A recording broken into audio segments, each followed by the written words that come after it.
सन 1987 श्रीलंका की धरती। भारतीय सेना का एक काफिला जाफना के घने जंगलों से गुजर रहा था। सैनिकों को नहीं पता था कि अगले कुछ घंटों में उनकी जिंदगी और मौत के बीच सिर्फ एक गलत सूचना का फासला होगा। यह कहानी है उस दिन की जब भारतीय शांति सेना IPKF को लिट्टे से मिल रही खुफिया जानकारी पर शक हुआ और यह शक ही बन गया हजारों जवानों की जान बचाने का जरिया। जुलाई 1987 में जब भारत श्रीलंका समझौता हुआ तो नई दिल्ली ने सोचा था कि तमिल विद्रोह को शांत करना आसान होगा, लेकिन जमीन पर हकीकत बिल्कुल अलग थी। लिट्टे के प्रमुख वेलुपिल्लई प्रभाकरण ने भारतीय सेना को दुश्मन मान लिया था। उनकी रणनीति सीधी थी, धोखा दो, भरोसा तोड़ो और जब मौका मिले तो एक ऐसा झटका दो कि दक्षिण एशिया की सबसे ताकतवर सेना की साख ही खत्म हो जाए। अक्टूबर 1987 के आखिरी हफ्ते की बात है। भारतीय सेना की टुकड़ी जाफना के पास एक गांव की तरफ बढ़ रही थी। उन्हें सूचना मिली थी कि वहां लिट्टे के कुछ लड़ाके छिपे हुए हैं। यह जानकारी आई थी एक ऐसे स्रोत से जो पिछले कई हफ्तों से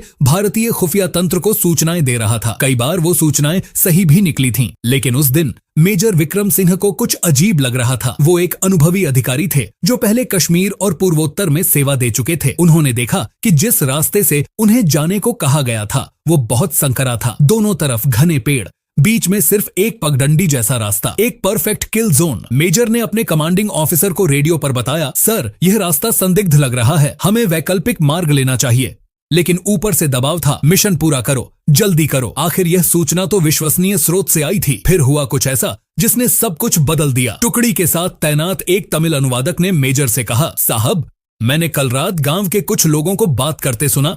वो कह रहे थे कि इस इलाके में पिछले 2 दिनों से कोई नहीं आया गया। अगर लिट्टे के लड़ाके यहाँ हैं तो गांव वाले इतने शांत क्यों हैं? यह छोटा सा संकेत था, लेकिन काफी था। मेजर विक्रम ने फैसला किया कि वो पहले एक छोटी टीम भेजेंगे, मुख्य काफिला पीछे रहेगा और अगर कुछ गड़बड़ लगी तो वो तुरंत पीछे हट जाएंगे। अगली सुबह 4 जवानों की एक टीम उस रास्ते पर बढ़ी। आधे किलोमीटर चलने के बाद उन्हें जमीन पर कुछ ताजी खुदाई के निशान दिखे, हल्की सी उथल पुथल जैसे कोई माइंस बिछाई गई हो, और फिर दूर पेड़ों के पीछे से बंदूक की नाली की चमक। यह जाल था, पूरी तरह से बिछा हुआ जाल। अगर पूरा काफिला उस रास्ते पर चला जाता तो दोनों तरफ से भारी फायरिंग शुरू हो जाती। सैकड़ों सैनिक उस संकरे रास्ते में फंस जाते, माइंस फटती और फिर लिट्टे की योजना सिर्फ जवानों को मारने की नहीं थी। उनका असली मकसद था भारतीय सेना को ऐसा झटका देना कि पूरी दुनिया के सामने उसकी छवि धूमिल हो जाए। अगर एक ही हमले में सैकड़ों भारतीय सैनिक मारे जाते तो यह खबर पूरी दुनिया में फैल जाती। श्रीलंका में भारत की सैन्य उपस्थिति पर सवाल उठते,